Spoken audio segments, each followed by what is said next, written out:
This is my cousin today. At the age of 4 months, she was diagnosed with a disease called diffuse cutaneous mastocytosis. This disease is a rare form of cutaneous mastocytosis characterized by generalized adrenaline, various degrees of blistering skin, with appearance and the accumulation of mast cells in the skin.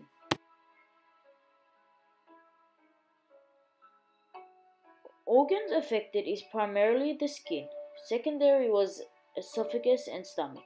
The body system affected is the immune system. Primarily the skin because when she gets blisters, they pop out from the skin with fluids in them. The blisters would keep growing until it could no longer hold the fluids in it. Then it will pop open with fluids dripping from the skin.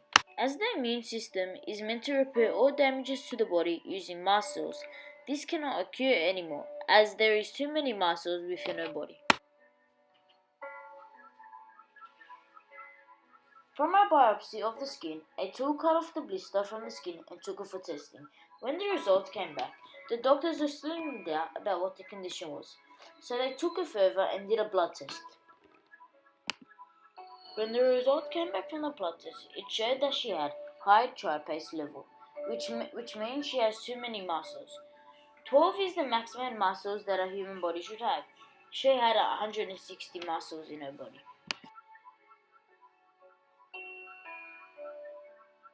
No, as the parents were waiting for answers in such a long period of time.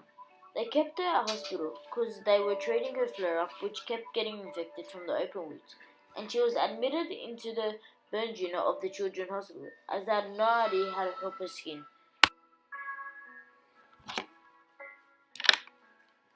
Yes, there needs to be more awareness and understanding of this disease. The parents strongly believe the disease was a result of a traumatic birth, as the doctor used the wrong procedure when taking out the baby, which resulted in a fractured head. However, this is still to be proven. As a result of Jasmine's treatment and discoveries, this will help now any other children with this disease.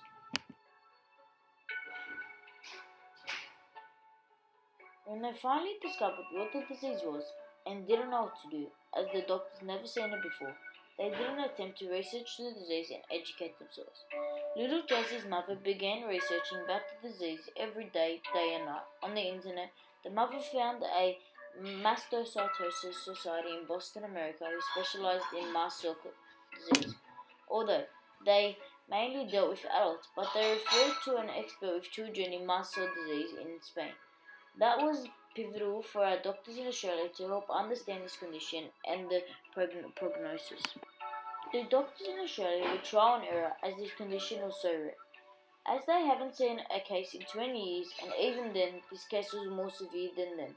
The parents thought if the doctors in Australia weren't willing to get in touch with the doctor in Spain, that they would take the child over there. Jasmine's mother uncovered that there were many triggers to her condition from research, including heat, alcohol, infection, and skin irritation. It was discovered the medicine that the doctors prescribed had traces of alcohol, which happened to be a trigger for the condition and wasn't making her better, but even worse.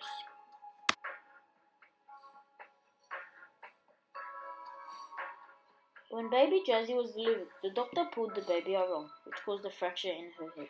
Vacuum was used too many times, which caused head hemorrhage, also known as the subgaleal hemorrhage head fracture. She came out not breathing 15 minutes. The last hope they had was to inject adrenaline. They tried CPR, the defibrillator. None of them worked. Almost lost hope, until the adrenaline saved the day. A pediatrician was luckily on the premises, or else she would not have survived. 4 months later, while still worrying whether she would meet her development milestones, the first blisters appeared. The more amount of blisters were appearing, which resulted in a fever. The blisters were appearing in the trunk area, so they went to the children's hospital for a biopsy plus blood test. The biopsy and blood test confirmed the very rare condition. By 6 months of age, knowing what it was only the beginning, as the doctors were not aware and educated enough to inform themselves about the condition. In and out of the burn unit for 6 months. At those 3 medicines taken 3 times, which resulted in giving her 9 doses a day. At 8 months of age, the parents discovered a medicine overseas that wasn't used in Australia. After much persistence with the local doctors, they put a case together to the Australian government to have the medicine listed on the PBS. 2 weeks later, the medicine arrived and it helped significantly. They had to treat her with Panadol prior to every fever. Today, she takes 2 doses a day. Dosages are meant to increase with age, although because her immune system became stronger, dosages decreased.